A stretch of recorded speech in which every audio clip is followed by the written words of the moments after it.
చేస్తా. సో చెప్పండి, ఇంకెన్ని రోజులు ఈ ధర్నాలు? అంటే ఇప్పుడు తెలంగాణ సాధించుకున్నాము, ముఖ్యంగా దాంట్లో ప్రధాన అంశము నిరుద్యోగులు, తెలంగాణలో ఉన్న వాళ్ళకే ఉద్యోగాలు రావాలని చెప్పి. కానీ గత ప్రభుత్వంలో బీఆర్ఎస్ 10 ఏళ్ళ అధికారంలో ఉంది, పేపర్ లీకేజ్ అయింది, అక్కడ చాలా మంది అసంతృప్తులే ఉన్నారు. దాన్ని క్యాష్ చేసుకున్నటువంటి కాంగ్రెస్ పార్టీ మేనిఫెస్టోలలో పెట్టి మీ అందరి వీక్నెస్లతోటి ఆడుకొని బస్సు యాత్ర చేసినారు. ఆ బస్సు యాత్ర సాక్షిగా మీ బాటల మీద రేవంత్ రెడ్డి ముఖ్యమంత్రి అయ్యిండు. ముఖ్యమంత్రి అయినాక ఫస్ట్ ఎవరిని కలవాలా? నిరుద్యోగుల్ని కలవాలి. కానీ 18 నెలలు అయినప్పటికీ ఇప్పటికి కూడా రేవంత్ కలవలేదు, జాబ్ క్యాలెండర్ రిలీజ్ చేయలేదు. 50,000 ఉద్యోగాలు భర్తీ చేసినామన్నారు, కానీ అది గత ప్రభుత్వంలో ఇచ్చినటువంటి నోటిఫికేషన్ ప్లస్ అవుట్ సోర్సింగ్ ఉద్యోగుల్ని ఊడబీకేసినారు. అండ్ అట్లాగే మొన్న గ్రూప్ 1 ఉద్యోగాలు కూడా ఏం జరిగిందో అందరికి కూడా తెలుసు. సో ఏం చెప్తారు మీరు? ఇంకా అక్క, ఇప్పుడు ఆ రోజు దీక్ష చేసిన తర్వాత వీళ్ళు జాబ్ క్యాలెండర్ అని ఏదైతే అన్నారో ఆ రోజు మేము దాన్ని నమ్మలే. మేము అప్పటి నుంచి చెప్పుకుంటూ వస్తున్నాం. విద్యార్థులను ఒక అవేర్నెస్ క్రియేట్ చేసే ప్రాసెస్లోనే ఉన్నాం. సరే, వాళ్ళందరూ కదా నిరుద్యోగులందరూ చదువుకున్నారు యాక్చువల్గా. అప్పుడు చదువుకుంటూ కూర్చుంటూ దాని తర్వాత జాబ్ క్యాలెండర్ ఇంప్లిమెంట్ అయ్యే టయానికి వర్గీకరణ అన్నారు. వర్గీకరణ జాబ్ క్యాలెండర్ ఇంప్లిమెంట్ అయ్యటానికి మరి ఎక్కడ పోయినాయి మా నోటిఫికేషన్ అడగగానే ఆ రోజు మాట ఏ రెస్పాన్స్ లేదు. వర్గీకరణ అన్నారు. వర్గీకరణ ఇంప్లిమెంట్ అయ్యడానికి కూడా మేము అడిగినప్పుడు కూడా మళ్ళీ అదే రోజు మేము నిరసన చిన్నపాటి ర్యాలీలు చేసినాం. అక్కడ కూడా ఎలాంటి స్పందన లేదు. మళ్ళీ మేలో వచ్చినారు. మేకి తీసుకొచ్చిన తర్వాత మళ్ళీ లేదని చెప్పేసి అక్కడ దాకా నువ్వు సరే మేలో ఇస్తామని అన్నాం కదా, మేము కుదరలేదు జూన్లో ఇస్తామని చెప్పేసి అనాల్సిన వాళ్ళు 12,000 నుంచి 60,000 ఇచ్చినాం, 60,000 నుంచి 1,60,000 ఇచ్చినామని ఒక అబద్ధం. దాంతోపాటు మేమే ఎక్కువ ఉద్యోగాలు అయినాయి, ఎక్కువ నోటిఫికేషన్లు అయినాయి, మాకు దయచేసి పోస్ట్ పోన్ చేయండి అని చెప్పేసి మేము రోడ్డు మీద వచ్చి ఉద్యోగాలు ఎక్కువ వచ్చినాయని చెప్పేసి ఇక వాళ్ళ పిచ్చి అనేది ఒక పతాక స్థాయిలో పోయిందని మాకు అర్థమైంది. అర్థమైన తర్వాత మేము రిప్రజెంటేషన్ ఇచ్చినాం, అన్ని పార్టీలను కలిసినాం, అన్ని సంఘాలను కలిసినాం, ముఖ్యంగా కాంగ్రెస్ పార్టీ చీఫ్ని కూడా కలిసినాం. ఏది మన మహేష్ కుమార్ గౌడ్ గారిని కలిసినాం, కిషన్ రెడ్డి గారిని కలిసి రాపించినాం. ఎక్కడ కూడా దాని గురించి ఒక ప్రతిస్పందన అనేది లేదు, ఒక పాజిటివ్ ఒక రెస్పాన్స్ అనేది లేదు. మరి మేము ర్యాలీలు చేసినాం, ప్రెస్ మీట్ పెట్టినాం, అడిగినాం.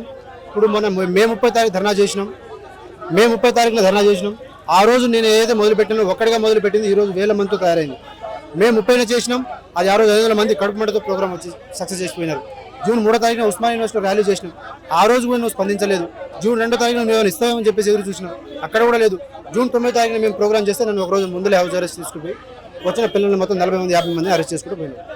ఇప్పుడు నేను ఏమంటున్నా అంటే, ఈ సన్నాసులకు, ఈ చవటలకు, ఈ దద్దమ్మలకు మీకు శాంతి శాంతి శాంతి అని ఇన్ని రోజులు చెప్తే మీకు అర్థం కావట్లేదు కదా. ఇప్పుడు ఏరి మేమే తెచ్చుకున్నాం, ఎగిరి కూడా మేమే తంతాం.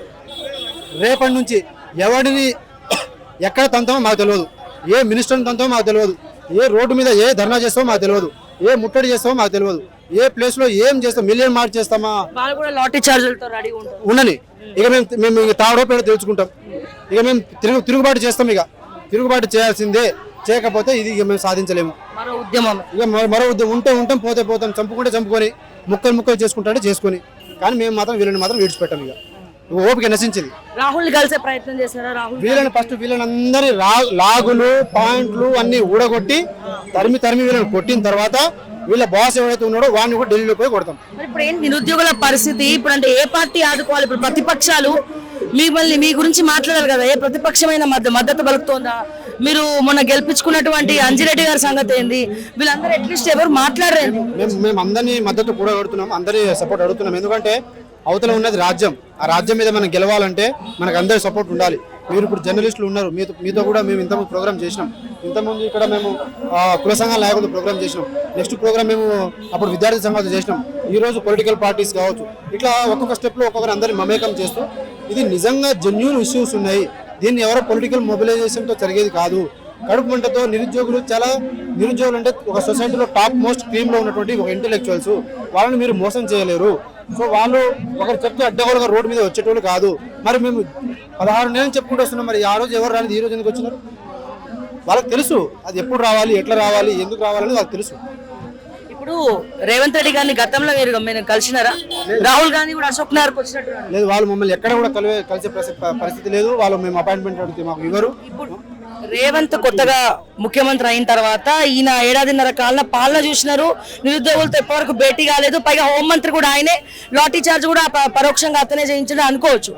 ఎన్ని మార్కులు వేస్తారు మీరు రేవంత్ రెడ్డికి ముఖ్యమంత్రి? మార్కులు ఆడదానికి మార్కులు ఎక్కడదమ్మా, అసలు మార్కులు ఎక్కడ వేయాలంటే ఏం లేదు ఆడ మార్కులు ఇంకేడు వస్తాయి, ఏ విషయంలో ఏ కరెక్షనే లేదు. అసలు ఆ హాల్ టికెట్ నెంబరే ఇన్వాలిడ్ నెంబరు, ఇంకా ఆయన దిద్దేది పేపర్ దిద్దేది ఎక్కడది, ఇంకా మరి దాన్ని చూసేది రైట్ వేసిండా రాంగ్ వేసిండా, ఒకటి రాసిండా రెండు రాసిండా, ఏం రాయనప్పుడు ఇంకా ఆడ మార్కులు ఎక్కడ ఇస్తారు?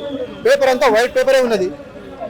ఇప్పుడు ఫైనల్ గా మీ కార్యాచరణ ఏంటి? ఇప్పుడు ధర్నా చౌక్ ఓకే అయిపోయింది, అందరు వచ్చినారు, ఇంతగానో మైకులు పట్టుకొని మాట్లాడినాక కూడా మళ్ళీ అట్లనే ఉందనుకోండి, ఏం పరిస్థితి? రేపటి నుంచి మేము ఎక్కడ మూమెంట్ చేస్తామో మాకు తెలియదు, ఏ ముట్టడి చేస్తామో మాకు తెలియదు, ఏ ఏ ఏ మిలియన్ మార్చ్ చేస్తామో మాకు తెలియదు, ఎక్కడ ఏం చేస్తామో మాకు తెలియదు. మా చేతిలో ఇప్పుడు లేదు, ఓపిక పోయింది.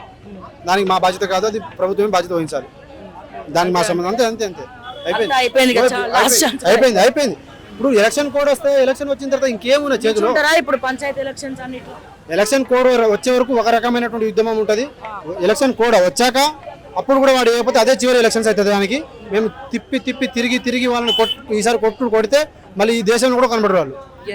చూసారు కదా రేవంత్ రెడ్డి గారు, నిరుద్యోగులు ఒక్కరు కాదు ఇద్దరు కాదు, తెలంగాణలో ఉన్నటువంటి నిరుద్యోగులందరూ కూడా చాలా ఇబ్బంది పడతా ఉన్నారు, చాలా ఘోష పడతా ఉన్నారు. ఏ కళలతో అయితే వాళ్ళ వాళ్ళ బస్సు పరంగా అంటే వాళ్ళ బస్సు యాత్రలతోటి మీరు కుర్చీ వేసుకొని కూర్చున్నారు. ఇప్పుడు ఈ రోజున మీరు ముఖ్యమంత్రి అయిన తర్వాత వీళ్ళనే పట్టించుకోవడం మానేసినారు. ఏదైనప్పటికీ కూడా ఇప్పటికీ కూడా మీరు జాబ్ క్యాలెండర్ రిలీజ్ చేయకపోతే, వీళ్ళతో చర్చలు జరపకపోతే రేపు పొద్దున వచ్చే ఏ ఎలక్షన్ అయినా ఎట్లా గెలుస్తారో చూస్తామని చెప్పి వాళ్ళు చెప్తా ఉన్నారు. ఎనీవేస్ మరిన్ని అప్డేట్స్ కోసం చూస్తూనే ఉండండి ఓకే టీవీ. అంటిల్ దెన్ నేను మీ జర్నలిస్ట్ శ్రావ్య.